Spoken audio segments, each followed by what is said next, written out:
ದಚ್ಚು ಪತ್ನಿಗೆ ಕಾಡಿದ್ದ ಕಮೆಂಟ್ ಕೀಚಕರು ಇದೀಗ ಲಾಕ್ ಆಗಿದ್ದಾರೆ. ದಚ್ಚು ಪತ್ನಿಗೆ ಕಾಡಿದ್ದ ಕಮೆಂಟ್ ಕೀಚಕರು ಇದೀಗ ಲಾಕ್. ಸೋಷಿಯಲ್ ಮೀಡಿಯಾ ಕೀಚಕರನ್ನ ಬೆನ್ನು ಬಿದ್ದ ಕಾಕಿ, ಪೊಲೀಸ್ ರಣಭೇಟೆ, ಮತ್ತಿಬ್ಬರು ಕಿಡಿಗೇಡಿಗಳು ಲಾಕ್ ಆಗಿದ್ದಾರೆ. ಈಗ ಸಿಸಿಬಿ ಪೊಲೀಸರಿಂದ ಮತ್ತಿಬ್ಬರು ಆರೋಪಿಗಳನ್ನ ಬಂಧನ ಮಾಡಲಾಗಿದೆ.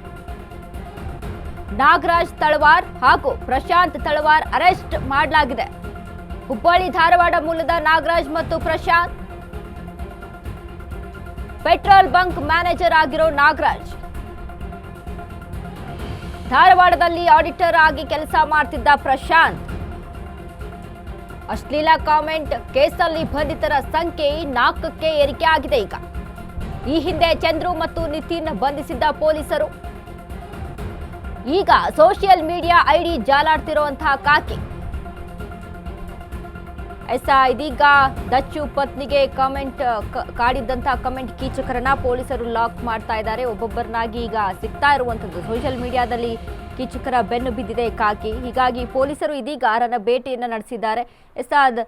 ವಿಜಯಲಕ್ಷ್ಮಿ ಅವರು ಹೋಗಿ ಕಮಿಷನರ್ ಆಫೀಸ್ಗೆ ಒಂದು ಕಂಪ್ಲೇಂಟ್ ಅನ್ನ ರೈಸ್ ಮಾಡ್ತಾರೆ. ಕಂಪ್ಲೇಂಟ್ ಆದ ಬಳಿಕ ಈ ಬಗ್ಗೆ ಯಾವುದೇ ತರದಂತ ಆಕ್ಷನ್ ತೆಗೆದುಕೊಳ್ತಾ ಇಲ್ಲ ಅಂತ ಮತ್ತೆ ಬೇಸರವನ್ನ ವ್ಯಕ್ತಪಡಿಸಿ ಮತ್ತೆ ಹೋಗಿ ಸ್ಟೇಷನ್ಗೆ ಒಂದು ಭೇಟಿಯನ್ನ ಹಾಕ್ತಾರೆ ಅಧಿಕಾರಿಗಳನ್ನ. ಅದಾದ ಬಳಿಕ ಇದೀಗ ಈ ಹಿಂದೆ ಕೂಡ ಚಂದ್ರು ಮತ್ತು ನಿತಿನ್ ಎನ್ನುವಂತಹ ಇಬ್ಬರನ್ನ ಲಾಕ್ ಮಾಡಲಾಗಿತ್ತು. ಅಂದ್ರೆ ಪೊಲೀಸರು ಅವರನ್ನ ಅರೆಸ್ಟ್ ಮಾಡಲಾಗಿತ್ತು. ಇದೀಗ ನಾಗರಾಜ್ ಮತ್ತು ಪ್ರಶಾಂತ್ ಎಂಬಾತವರನ್ನ ಒಂದು ಅರೆಸ್ಟ್ ಮಾಡಿದ್ದಾರೆ. ಇವರು ನೋಡಿ, ಒಬ್ನು ಪೆಟ್ರೋಲ್ ಬಂಕ್ ಅಲ್ಲಿ ಮ್ಯಾನೇಜರ್ ಆಗಿ ಕೆಲಸ ಮಾಡ್ತಿದ್ದಾರೆ, ಇನ್ನೊಬ್ನು ಆಡಿಟರ್ ಆಗಿ ಕೆಲಸ ಮಾಡ್ತಾ ಇರುವಂಥದ್ದು. ಅಂದರೆ ಎಲ್ಲರೂ ಕೂಡ ಒಂದು ಒಳ್ಳೆಯ ರೀತಿಯಾದಂಥ ಕೆಲಸದಲ್ಲಿ ತೊಡಗಿರುವಂಥದ್ದು. ಯಾಕೆ ಬೇಕು ಈ ಒಂದು ಕೆಲಸ ನಿಮಗೆ ಅನ್ನುವಂಥ ಪ್ರಶ್ನೆ ಮೂಡ್ತಾ ಇದೆ. ಯಾಕಂದರೆ ಇಂಥ ಒಂದು ಒಳ್ಳೆಯ ರೀತಿಯಾದಂಥ ಕೆಲಸವನ್ನು ಮಾಡಿಕೊಂಡು ಹೋಗ್ತಾ ಇದ್ದಂಥ ನೀವು ಈ ರೀತಿಯಾಗಿ ಒಂದು ಕೆಟ್ಟ ಕಾಮೆಂಟನ್ನು ಹಾಕೋದ್ರ ಮೂಲಕ ಲಾಕ್ ಆಗಿ, ಇದು ಕುಟುಂಬಸ್ಥರಿಗೂ ಕೂಡ ಏನಂತ ಆನ್ಸರ್ ಮಾಡ್ತೀರಾ ನೀವು? ನಿಮ್ಮ ಫ್ಯಾಮಿಲಿ ಕೂಡ ಮುಖ ಎತ್ಕೊಂಡು ಓಡಾಡಬೇಕಲ್ವಾ?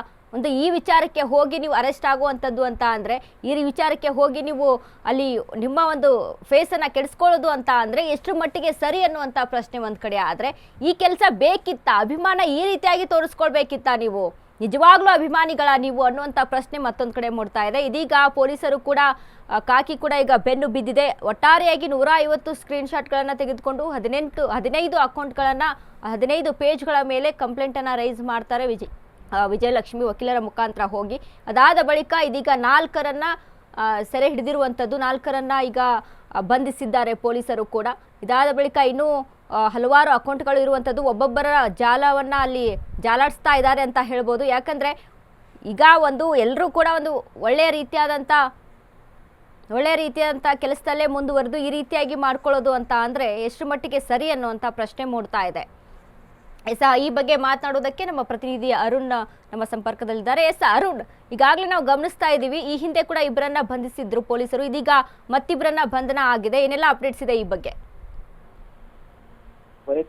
ದರ್ಶನ್ ಪತ್ನಿ ವಿಜಯಲಕ್ಷ್ಮಿಗೆ ಅಶ್ಲೀಲವಾಗಿ ಕಮೆಂಟ್ ಹಾಕಿದ ಪ್ರಕರಣಕ್ಕೆ ಸಂಬಂಧಪಟ್ಟಂತೆ ಸಿಸಿಬಿ ಪೊಲೀಸರು ಇದೀಗ ಮತ್ತೆ ಇಬ್ಬರು ಆರೋಪಿಗಳನ್ನ ಬಂಧಿಸಿರುವಂತದ್ದು. ಪ್ರಮುಖವಾಗಿ ಧಾರವಾಡ ಮೂಲದಾಗಿ ಪ್ರಶಾಂತ್ ಮತ್ತೆ ಮತ್ತೊಬ್ಬ ವ್ಯಕ್ತಿಯಾದಂತಹ ಹುಬ್ಬಳ್ಳಿ ಮೂಲದ ಮ್ಯಾನೇಜರ್ ನಾಗರಾಜ್ ತಳವಾರ್ ಅಂತ ಇಬ್ಬರನ್ನ ಬಂಧಿಸಿರುವಂತದ್ದು. ಇಬ್ಬರು ಸಹ ಪ್ರಮುಖವಾಗಿ ಒಂದು ಫ್ಯಾನ್ಸ್ ಪೇಜ್ಗಳಿಂದ ಐಡಿಗಳಿಂದ ವಿಜಯಲಕ್ಷ್ಮಿಗೆ ಕೆಟ್ಟ ಕಮೆಂಟ್ ಗಳನ್ನ ಮಾಡಿದ್ರು ಅನ್ನೋದು ಗೊತ್ತಾಗಿರುವಂತದ್ದು. ಇದಕ್ಕೆ ಸಂಬಂಧಪಟ್ಟಂತೆ ವಿಜಯಲಕ್ಷ್ಮಿಯನ್ನು ಸಿಸಿಬಿ ಸೈಬರ್ ಕ್ರೈಮ್ ಪೊಲೀಸ್ ಠಾಣೆಗೆ ದೂರನ್ನ ಕೊಟ್ಟಿದ್ರು. ಆ ಒಂದು ದೂರನ್ನ ಆಧರಿಸಿ ಪೊಲೀಸರು ಕಾರ್ಯಾಚರಣೆ ಮಾಡ್ತಾ ಇರುವಂತದ್ದು. ಮೊನ್ನೆ ಇಬ್ಬರು ಆರೋಪಿಗಳನ್ನ ಬಂಧಿಸಿದ್ರು. ಅದಾದ ನಂತರ ಇದೀಗ ಮತ್ತೆ ಇಬ್ಬರು ಆರೋಪಿಗಳನ್ನ ಬಂಧಿಸಿ ಹೆಚ್ಚಿನ ತನಿಖೆಯನ್ನ ಮಾಡ್ತಾ ಇರುವಂತದ್ದು. ಯಾಕಂದ್ರೆ ಈ ಒಂದು ಪ್ರಕರಣದಲ್ಲಿ ಬಂಧಿತರ ಸಂಖ್ಯೆ ಇರುವಾಗ 4 ಜನ ಆಗಿರುವಂತದ್ದು. ವಿಜಯಲಕ್ಷ್ಮಿ ದಾವಣಗೆರೆಯ ಒಂದು ಕಾರ್ಯಕ್ರಮದಲ್ಲಿ ಸ್ಟೇಜ್ ಮೇಲೆ ಮಾತನಾಡಿದ್ರು. ಅದಾದ ನಂತರ ಈ ರೀತಿಯ ಕಮೆಂಟ್ ಗಳು ಬರೋದಕ್ಕೆ ಅವ್ರಿಗೆ ಪ್ರಾರಂಭವಾಯಿತು. ಅವತ್ತಿನಿಂದಲೂ ಸಹ ಎಲ್ಲಾ ಕಮೆಂಟ್ ಗಳ ಬಗ್ಗೆ ಆಕೆ ಒಂದು ಮಾಹಿತಿಗಳನ್ನ ಪಡ್ಕೊಂತ ಇದ್ರು. ಯಾರೆಲ್ಲ ಕೆಟ್ಟದಾಗಿ ಕಮೆಂಟ್ ಅನ್ನ ಮಾಡ್ತಾರೆ ಅಂತವರ ಒಂದು ಸ್ಕ್ರೀನ್ ಶಾಟ್ ಗಳನ್ನ ತೆಗೆದುಕೊಂಡು ಇಟ್ಕೊಂಡಿದ್ರು. ಆನಂತರ ದೂರು ಕೊಡ್ಬೇಕಂತ ಹೇಳ್ಬಿಟ್ಟು ಸಹ ವಿಜಯಲಕ್ಷ್ಮಿ ಅವರು ವಕೀಲರ ಮೂಲಕ ಹೋಗಿ ವಕೀಲರನ್ನ ಭೇಟಿಯಾಗಿ ಮಾಡಿದ್ರು. ಅದಾದ ನಂತರ ವಕೀಲರನ್ನ ಭೇಟಿಯಾಗಿ ಅದನ್ನ ಚರ್ಚೆ ಮಾಡಿ ಒಂದು ದೂರನ್ನ ಕೊಟ್ಟಿರುವಂತದ್ದು. ಇದೀಗ ಆ ದೂರನ್ನ ಪರಿಶೀಲನೆ ಮಾಡಿ ಅವರನ್ನ ಬಂಧಿಸಿರುವಂತದ್ದು. ಅಂದ್ರೆ ಪ್ರಮುಖವಾಗಿ ಟೆಕ್ನಿಕಲ್ ಆಧಾರಗಳ ಮೇಲೆ ಸಿಸಿಬಿ ಪೊಲೀಸರು ಕಾರ್ಯಾಚರಣೆ ಮಾಡ್ತಾ ಇರುವಂತ ಆರೋಪಿಗಳು ಯಾವೆಲ್ಲ ಉದ್ದೇಶವನ್ನು ಇಟ್ಕೊಂಡಿದ್ರು ಅಥವಾ ನಿಜವಾಗ್ಲೂ ಯಾರ ಫ್ಯಾನ್ಸ್ಗಳು ಏನು ಅನ್ನೋದ್ರ ಬಗ್ಗೆ ಇನ್ನೂ ಸಹ ಮಾಹಿತಿಯನ್ನ ಕಲೆ ಆಗ್ತಾ ಇರುವಂತದ್ದು. ಸದ್ಯಕ್ಕೆ 4ರನ್ನ ಬಂಧಿಸಿ ಹೆಚ್ಚಿನ ತನಿಖೆಯನ್ನ ಮಾಡ್ತಾ ಇರುವಂತದ್ದು. ವನಿತಾ, ಧನ್ಯವಾದಗಳು ಅರುಣ್ ನಿಮ್ಮೆಲ್ಲ ಮಾಹಿತಿಗೆ.